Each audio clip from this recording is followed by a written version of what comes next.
22 residente ng Barangay Salay San Agustin, Isabela ang matagumpay na nagtapos sa TESDA Shielded Metal Arc Welding NC1 training sa graduation ceremony na isinagawa noong Hulyo 4, 2026 sa ilalim ng Revitalize Police sa Barangay Program ng 2nd Isabela Provincial Mobile Force Company.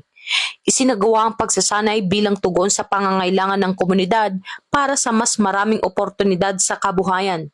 Matagumpay na nakapasa ang lahat ng 22 kalahok sa TESDA Competency Assessment at ginawaran ng National Certificate na magbibigay sa kanila ng mas malaking pagkakataong makahanap ng trabaho. Patuloy namang isinusulong ng Isabela Police Provincial Office ang mga programang nakatuon sa pagbibigay ng oportunidad at pagpapalakas ng ugnayan sa komunidad sa ilalim ng Revitalize Police sa Barangay Program bilang suporta sa layunin ng pamahalaan na maisulong ang pangmatagalang kapayapaan at kaunlaran.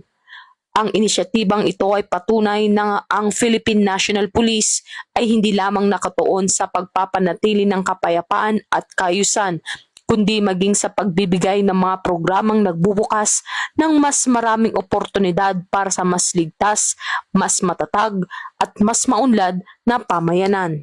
Mula rito sa lalawigan ng Isabela, ako ang inyong PNN correspondent, Patrolwoman Maria Señora Agbuya. Bagong PNP para sa bagong Pilipinas na may serbisyong mabilis, tapat at nararamdaman.